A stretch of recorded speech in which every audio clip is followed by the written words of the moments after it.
The thing I love about bringing joy is the unexpected benefit that comes from it. The things that you do, sometimes as simple as holding the door for somebody, which just happened this weekend. This young woman was just so surprised, appreciative of the graciousness that I ran to this door to open for her. And those unexpected smiles. And then who knows what kindness she will do for someone later because of how it's benefited her mood, right? Are you a hardworking dad, juggling family responsibilities while dreaming of building wealth through real estate? Welcome to the Invested Fathers Podcast, where we explore how to balance investing and fatherhood. I'm your host, Kenny Johnson, founder of East West Capital. Over the past 5 years, I've been buying real estate to free up my time and secure my family's future. Now I'm here to help you do the same. Join me as we navigate the real estate world together, building wealth and strengthening our families. As my grandma always said, East West, home's best. Justin the Dragon Man Mills, welcome to the Invested Fathers. How are you today? Doing well. Thank you very much, Kenny. Thanks for having me on. Justin, you've got a cool dragon logo on your shirt right now, looking fresh. I know you're in California. Dude, tell us a little bit about dragons. What's the story there? I've always had an affinity for dragons. The fantasy genre and theme has always been something that's been warmed that I really appreciate. I read ridiculous amount of books as a child. I found escape in reading, and that was really where I spent a lot of my time. So I've always had a preference for that. But the idea and part of where specifically the gold dragon came from, gold dragons are the strongest of the true dragons. They are good aligned. They go on missions for good and they try to help people. They're protectors. And as my personal mission to bring joy to others, that's something that's aligned completely with all of it. And when it came together, it was just a light bulb went off and it made sense to me. I just really leaned into it. So that's how it started. Excellent. Gold Dragons, your company name is Gold Dragon Investments. And when did you found that? When did that officially launch or get started? In my mind, a few years back, but officially on paper a year and a half ago. Okay. Excellent. I started East West Capital probably about 2 years ago, and it morphed. I was East West Property Solutions, basically doing fix and flips and buying small rentals. And then I realized I kind of wanted to start scaling this. So tell me a little bit about, where did Gold Dragon Investments, you said it started a few years ago in your mind. What's been the high level journey thus far of this thing that you've started? So total transparency, part of it also was in regards to creating an LLC for tax purposes, and ultimately was relevant, right? I was investing a lot in my business, but before it became what it is today. I'm also a stock trader. And so part of that came about where that idea came about, needing to create the LLC. And then the idea about why and what I was trying to do with it and what I wanted to use the money for, right? Because the money itself is just the tool, right? And what does that tool do? For myself, I want to use it to bring joy. I want to help people, right? I want to help my family, but I also want to help. And I'll go into the weeds a little bit on this. The thing I love about bringing joy is the unexpected benefit that comes from it. The things that you do, sometimes as simple as holding the door for somebody, which just happened this weekend. This young woman was just so surprised, appreciative of the graciousness that I ran to this door to open for her. And those unexpected smiles. And then who knows what kindness she will do for someone later because of how it's benefited her mood, right? That's a small window, but there's when you do things for people. Same thing this weekend. I was with my daughter at college. We went to go visit her. And there was a gentleman that we were talking to in line while we were waiting. He was in the Air Force and a civil engineer and really kind person. We all started chopping it up. And when we went through, I thanked him for his service because I really am grateful for the freedom that we have in our country. When we went to breakfast, bought him breakfast. And I didn't tell him, I just did it and behind the scenes. And he ended up coming up afterward and just thanking me for it. But it was absolutely my pleasure to do it. And if I could have done it without him knowing it was me, I would have done it. Just that kindness, just to plant that seed, right? And paying it forward or doing that kindness. And who knows what he would do later in the day because of some graciousness or gratitude that was given, right? And so to bring it all back to my thought process, the idea is about when you do kind things and you give joy, like it just perpetuates itself, like it just continues on, right? And the idea about a legacy is planting a seed in a garden that you'll never see. Mm-hmm. And I love planting those seeds everywhere and just Mm-hmm. watching it grow. Yeah, man. My game room that we're in right now is the Dragon's Lair. custom built. It's a sweet room. I'm very fond of it. It's my favorite room in the house, frankly. The Dragon's Yes, Lair. yeah, the Dragon's Lair. That's it. Yeah. I remember last time we talked, and for those that aren't watching or just listening, there's a big cabinetry, huge cabinetry behind you. What's in that cabinet? Oh, it's stuff full of games. I own over 1,000 board games. Love it. The man with 1,000 board games. Uh, For anyone that's a gamer out there in regards to board games, this guy's got it all. And I think last time we talked, I was just coming off of a fresh game of Stratego, and you were like, "Ooh, yeah, that's a good one." Yeah, no, Like, it's fantastic. You were playing with a bunch of younger kids, and I think that was awesome. Getting that thought process, that strategy. There's so much that goes even in that small game, like basic capture the flag. The ideas behind how to play it and how you position it, the subterfuge required if you really think it through, and where you can put your flag, how you position the bombs. I think it's a fantastic game for any age, but especially younger kids. So good on you. That's my youngest daughter, Scarlett. She's my gamer. Out of all my kids, like they'll all play a little bit, but my youngest, like when I come inside the house, she's like, board game, board game, board game. Yes. I'm like, yeah, you're like, I yeah. love it. Yeah, it's pretty awesome. And yeah, she's played several games of Stratego with me, and yeah, she's really good. So Justin, I'm going to get into the kids in just a minute, but I wanted to do a follow-up comment on the kindness because I can totally resonate with the stories that you shared. I feel like the cool thing about both those stories is you weren't necessarily preparing yourself like intentionally for those two situations. They happened to you, and you have this almost like impulsive choice to like, oh, should I do this or not do this? And sometimes we wrestle in our heads about, like, oh, should I be awkward or do I have that money to do that, whatever thing. But at least from the stories that you, it seems like you just were like ready to go in regards to thankfulness for that guy.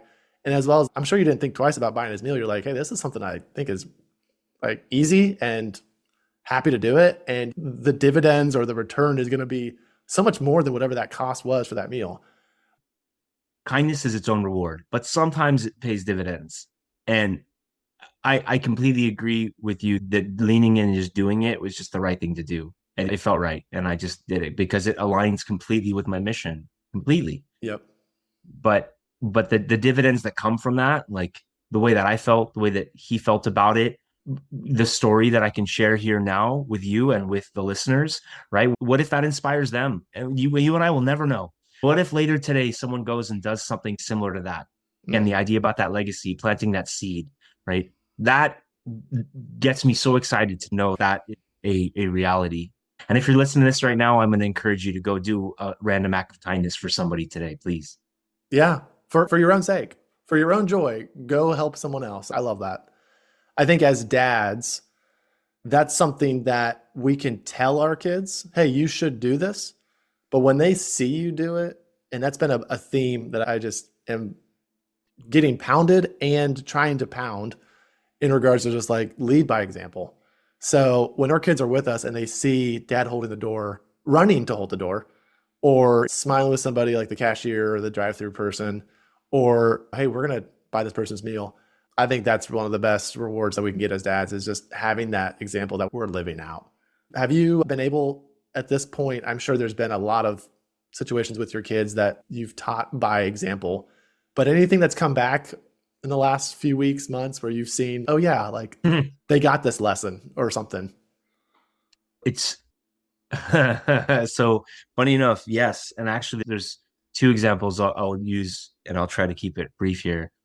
The first would be my daughter. So we went to go visit her in college. She goes to UC Davis. And the day we were going to see her on Saturday, I got a text and it has a picture that my wife shared with me. And my daughter broke her tooth. She was laughing and she opened a cabinet and it smashed her front tooth and it cracked the bottom piece, like the piece is missing. Of course, I'm like, oh my God, honey, I'm so sorry that happened. And she said, yeah, it's not ideal. But even that alone, yeah, it's not ideal, but it wasn't like, oh, woe is me. She was setting the appointment with the dentist. She's like, all right, I'm just going to move forward. Like, I can't change what happened. And I recognize that. And yeah, it stinks, but what can I do about it? And seeing that in action, seeing her take that action and do that, deal with it and take it with grace, right? Recognizing, having the strength, understand what she can't control and being able to take the action that she can, right? Yes. Like, as a father, I was so excited. Woo! Yes, total win. Yeah. And piggybacking off of that, before she went to college, she rocked it in high school. It's funny, a friend of mine said, your kid won high school. She got 9 scholarships, which, by the way, did not dent the tuition cost. But she got 9 different scholarships. No matter what they were, the fact that she put in that effort and that institutions wanted to donate to her, regardless of their motive, they chose her to give that money to. And that's awesome. But to really, the crux of what I'm saying here is that she got a front page in the sports cross because she was MVP goalie and she rocked it. She also got best female athlete of the year for high school. And in the interview that they did with the newspaper, I put it up on my wall and I highlighted one passage, one paragraph. And this is the dream for me that I hope all my kids, and slowly but surely they're all getting it, is that she said that being a goalie is a very mentally challenging position, but she's always felt that it came to her naturally. And to paraphrase, it says that to always be positive and always be learning and growing. And to hear that come from the mouth of, at the time, 17 years old, she's 18 now, like to hear that come from someone like such a level of maturity, but someone so young, like that was one of the most proud dad moments like I think I've ever had. Yeah. I said there was three. The third thing I would just mention is just yesterday, I was in the bathroom getting ready and my son's taking a shower. And out of nowhere, he says, "Hey, Dad." I said, "Yes, son." He said, "I just want to say thank you. Thank you for all the lessons that you've taught me and how inspiring you've been. And I really love you." Like, I'm sure glad it's hot in here. It's steamy because I'm not crying or anything. Like, wow. Wow. Yeah, it was so he's 16. So to hear that, wow, 16-year-old boy was just like, whoa. So yeah, talk about proud dad moments. Like those are that's what I live for. Like just being able to know that when you talk about leading by example, right? Like you can say anything, but what you do, right? That's your actions speak louder than words. And when you do both, right? It's the idea about some people say work smarter, not harder. I like to say do both. Do both, you'll get there twice as fast. And so if you can say it, but also do it and lead by example, that just really helps to support and cement that mindset. And I think when you have a powerful or strong mindset, that can help you through so many challenging positions, like the situation with my daughter's tooth, right? So I can see it in your face, Justin. I know you say proud dad moment, but when you look up and smile and are reflecting, that's what we all want as dad. That feeling is what we're going for. And to some, we're reaping those fruits right now. We're in that harvest time. And others, we're planting the seeds. We're in the trenches. We're trying to figure out what we're doing. And I know you've been there too. But let's just talk mindset. I think that's something that's really cool that we can learn from, because take it back to the business world, because we were talking even before we recorded about entrepreneurs in that sense of we're going to put the work in, we're going to invest, we're going to do these things, hoping, planning to get it back. But sometimes it takes a little bit of time and it feels a little scary. There's like the fear, realness of whatever it is we're facing. Any recent stories that you've experienced where you felt that fear, but that mindset of staying positive or, work smarter and harder has carried you through something like a trial? Every day, every day, every day. No, like I do constantly challenge myself, and I have a lot on my plate, and I've put even more. What I've had to actually do is learn more about focus. Like I want to do so many awesome things, but when you stretch yourself too thin, you don't do any of them well. And so having to come back and focus, and then also find out how Dan Martell has a book, Buy Back Your Time. One of the ideas is like, how can I maximize this? And so what I've really been leaning into over the last year for myself is the 80-20 rule. What do I love to do? And what am I really good at? And how do I pour 100% of my energy into that 20% that is where my niche is? And all the other stuff, like how do I delegate that, bring on an assistant, which I did. I hired a full-time assistant. I got the real AI working for me, Aaron's initials. And he's amazing. The guy's got a wonderful heart. He and I align wonderfully. And I bring this up because talk about being a challenge and pushing yourself through. So like that was highly uncomfortable, right? To go and make these massive investments, to literally take the responsibility of having to employ a person and provide for their livelihood. That's a big step, and not one that I take lightly. And stretching, and I'm a single income family, the father of 3 children and my wife together. living in the Bay Area, that's not small from a cost standpoint. It's one thing to make it, but when you're hemorrhaging money on everything, your investments, your opportunity, you like the food, the kids, like they want to eat. I don't know what that's all about, but, but, And just small amounts, just like crackers and stuff, yeah. right? That's it. That's it. Yeah, bread and water. But luckily, I'm very thankful for all that we do have, right? And it's kind of funny. I look back and talk about things that we take for granted, toilets that flush and hot potable water, like Mhm. how amazing we really have it. Like even at the lowest of economic levels, like we're doing so much better than the vast majority of the world based on what I'm aware of in my perspective. So I'm very thankful. I'm very blessed. I'm very lucky for what I have in my life. And you talk about going outside the comfort zone, pushing yourself, constantly doing that. The more that you push yourself, the more that you get used to it, the more it becomes the norm. And then your boundaries extend, right? Mhm. And then so now that's normal. And then you can push it again, right? And how do you constantly push that boundary so that it stretches greater and greater, right? And so I find myself sitting on this edge of discomfort all the time. And every time I start to get complacent or feel like I'm comfortable, I'm like, wow, this is great. And I don't need to do anything more. I'm like, whoa, get that thought out of my head. Like that's when I hit the gas, right? Let's go. Mhm. And it can be trying at times. I'm sure it's trying for my wife Mhm. putting up with me, like, especially when I'm always like, let's go. But I just think there's so much value in it. I really lean back every time it starts getting too daunting because I'm human. It happens.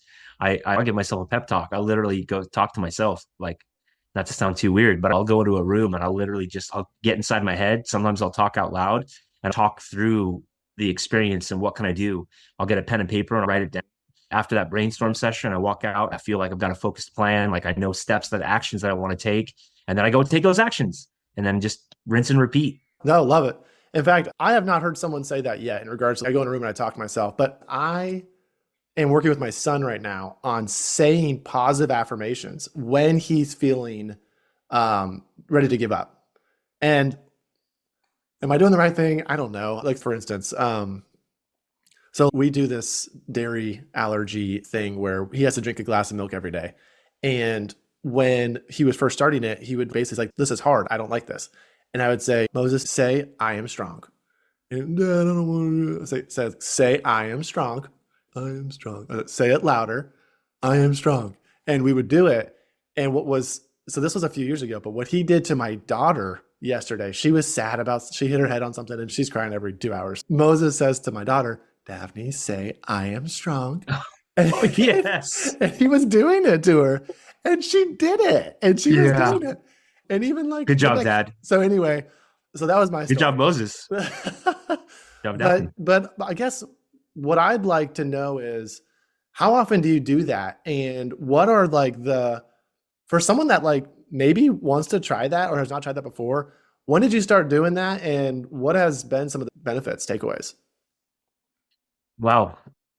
I've been doing it for a long time. I started kind of a personal growth mission. I really leaned into my own personal growth and becoming 1% better. James Clear, Atomic Habits. What are the small habits that I can implement that will make me better a little bit at a time? And when I look back at the end of that, I'm like, wow, look how far I've come. It didn't feel that way at the time. So I've been doing it for a long time now. But it didn't really I didn't know what I was doing or how I did it. I just clunked through it and it seemed like it was right. And I'm sure that in one of the podcasts or one of the books I read or something came about that inspired me to start focusing on doing that. Maybe this podcast will inspire someone to do that too. And I will tell you from firsthand experience, it absolutely works. It helps a lot. And what I've gained from that is clarity and a resilience. So I've always been a pretty stubborn individual for good or ill. But the thought is that when I find myself getting into a funk or feeling like I'm not moving forward or feeling that I'm spinning my wheels, uh, and if I recognize that I'm on a decline on an emotional or mental level, whatever that is, just distancing myself from whatever that problem is for a moment or that environment that's affecting me. And that's why I go and I sit in a room by myself, right? There's no outside distraction. There's no one else talking. There's no other audio. Like it's just me. And then I get into my own head. Sometimes I'll talk it through. Sometimes I'll just think it, but I oftentimes will put pen to paper because there's something about the way you formulate that thought and having to put it into word. And then as you write it, it's therapeutic. It helps to generate ideation, even as you're thinking it and you start to formulate it, right? It pulls that pressure, that power like a fire hose, right? It starts put it at us and point it in a single direction. And then some of the things that come out from my notes, like I didn't even know that I would have ever expected that. And then I go back and I read my notes, and that's actually a pro tip that I would tell anybody that I think I'll use you as an example, Kenny. If anything you've been in, you go into a class or you do something and you're taking a whole notebook of notes, how often do you actually go back and reread those notes? That's a genuine question. Um, Probably never, to be honest. Right. Right. And that's exactly what I think. No one ever does. No one ever does. Go back and reread the note, man. Go back and reread all that stuff you wrote down. Like you put it there, you're like, oh, that's right. You go back and you reread it, and suddenly it brings back something that you recalled or something you thought at that time, or you get a new idea that comes from it, right? Like you've already got the content there. You've already invested the time, the effort, the energy, and you've already literally written it down. Go back and reread it, and you will be amazed at the information and knowledge that you will pull away from that second session of reading. So read your notes. If that is one of the best tips I could give to anybody. And I found that 99% of people never go back and reread what they created or what they wrote down. Give me your process on, you mentioned the James Clear Atomic Habits, Buy Back Your Time, Dan Martell. I have not read the Dan Martell book. I have read the Atomic Habits. What has been one of the best ways that you've implemented gaining clarity in your missions and in your life? And maybe even if you could highlight it in the lens of being a dad. That's a great question. Like you mentioned, like the pro tip of the writing something down. That's one thing that's happened. Has that spilled over into dadhood? Something like that? Really, the thing from a standpoint of fatherhood, the biggest thing that I try to think about is what I'm doing right now, something that I want my kids to do, or how would I feel if my kids saw me right now? I very commonly look at that from that lens and say, do I feel that I'm being inspiring? Am I doing something positive, or am I tearing somebody down? That's not usually my style. But again, I'm human, right? So there's things that happen that I'm frustrated about. I don't voice those, but I always try to find what is the lesson in this? What is the lesson? And I'll talk it out. And sometimes, frankly, I'm doing it for me, but my kids are in the car and they get the opportunity to hear it through too. And everything that I do, and you'd asked about morning routine. It's funny, I've really been working hard on trying to get my morning routine. I've had one and I've fallen off of it and I've come back to it again. And actually, I'm really leaning in right now, oddly enough, maybe not odd. Some people may do this all the time. I hadn't, is breath work. Bryce Robertson really opened my eyes to it. I went to an event actually earlier this year and I was standing in a courtyard and this guy looks over, he's looking at me and I'm like, looking behind, is he staring at me? And it's me. He calls me over and he's, hey, do you want to sit down? And he creates this little circle and we all do some breath work and some focused breathing. And I hadn't had any coffee yet. I love my coffee. I hadn't had any coffee yet. And I will tell you afterward, when I opened my eyes, like everything, the colors were brighter. I felt like I drank some coffee, and it was powerful, it was moving for me. So breath work. And since then I've gone further just to see what all these things are. He listens to Breathe with Sandy, and that's who I've started listening to as well. And I like it a lot. So when you talk about morning routine, I've found where I'll get up and I will consciously, and I've heard so many things to support this. I purposely don't look at my phone because I have reminders, like 100 reminders that pop up. And I'll purposely not look at my phone and I'll come into my game room, the Dragon's Lair, and I'll sit for about 15 minutes. I'll do that, just this one breathwork session that I like. It's about 15 minutes or so long. And then I'll sit for another 5 minutes or so, just quietly in my own thoughts and just being gracious of gratitude, really focusing on what am I thankful for? And some days it's really big things that I'm thankful for. And sometimes it's literally just the fact that I have a shelter over my head, right? And I have a cup of water. But the idea behind all of that is setting the stage of being thankful and having gratitude, and just emotionally and mentally and physically, like I feel better. Right. And so then I come out and then I go into my day and I've got a lot of irons in the fire. And I mentioned to you, I'm an intraday trader. It's funny because once I started doing that, it helped me even with my trading. Right. Because it's all about discipline. It's all about discipline. Right. Like you can have 100 great trades. It only takes one to ruin your account if you're not disciplined in your plan. You have to very specific plan, like where am I getting in, where am I getting out, why am I doing it? And to clarify, that's for my style of trading. There's many different types of trading, just like for real estate, right? You can do syndication multifamily, you can do single home fix and flips, right? You can do RV parks. Anyhow, the point being, there are many different vehicles in the same space and finding what yours is and then really focusing in on that and recognize it. Does it resonate with you? Does it feel right? And as you're going down that path, you may find forks along the road that you're like, I want to go this way instead. And that's totally okay. Because you wouldn't have known that if you hadn't been going down the path to begin with. And so the idea about for morning routine really like it's evolved over time. Um, and it's still an evolution, still a work in process. I'll always be learning and growing, much like my daughter said, always learning and growing. Yeah. What time do you wake up in the mornings?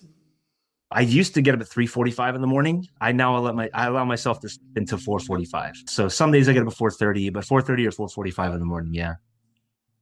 Dude, Justin, what time do you go to bed? So I that's why I allow myself to sleep to 4:45 now. Usually 10 to 11 o'clock on average. I like every now and again my body's okay, battery recharge, and I'm in bed by 8:30. Okay. But most of the time it's around 9:30 to 10 up to 11 o'clock, usually not past 11. I've Except on game night, Friday night game night, like I'll push to midnight, even 1 a.m. But I'm still literally 7 days a week. Like if I sleep in, it's on Sunday, and that's usually the latest like 7 o'clock. got it. So Now, that's a great answer. I think that's one of those litmus tests. Yes, we all have different walks of life. There's different ways that we live and sleep and whatever. But I think those that rise early, that is such like a secret hack.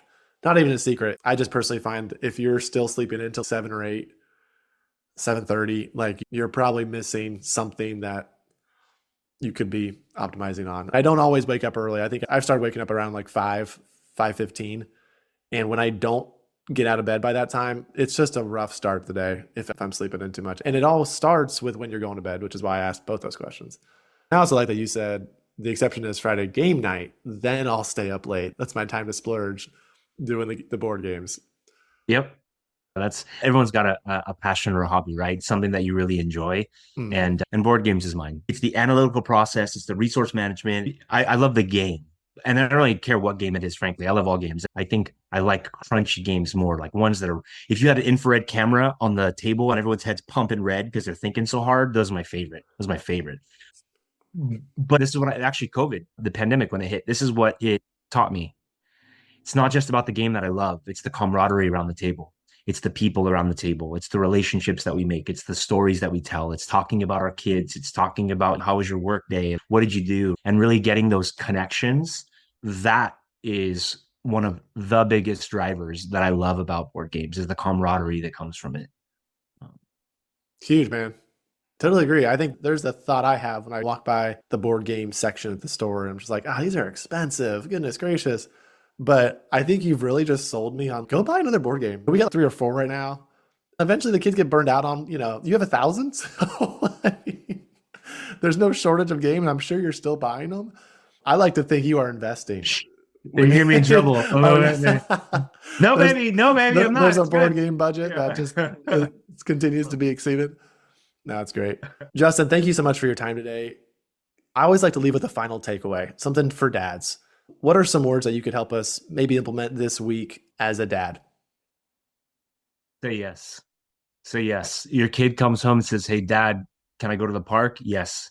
"Hey, Dad, will you do this with me?" Yes. "Hey, Dad, can we play that board game?" Yes. Like just say yes. Because the days are long, but the years are short.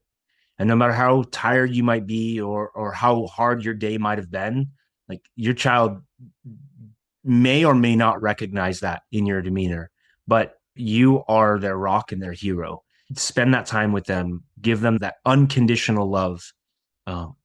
You may or may not see the benefit immediately, but I promise you will be there. And most importantly, they'll remember it when they're older. Very good. Justin, if our audience wanted to keep up with the Dragon, Lair King, Gold Dragon investments, whatever you're up to, how would you direct our audience to follow you?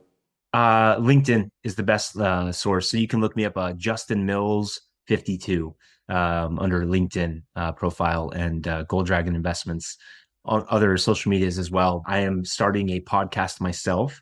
It is called Dragon's Gold, The Magic of Mindset. And it will take people along the journey to share their story, their hero's journey, if you will, of how they've become successful and the pitfalls that have come about and how they were able to persevere through the magic of mindset. Awesome, dude. I'm excited for that.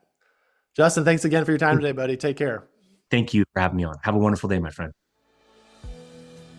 Thank you for listening to this episode of the Invested Fathers podcast.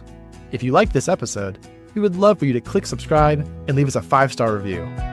We appreciate all of your hard work as a father and look forward to our next episode together.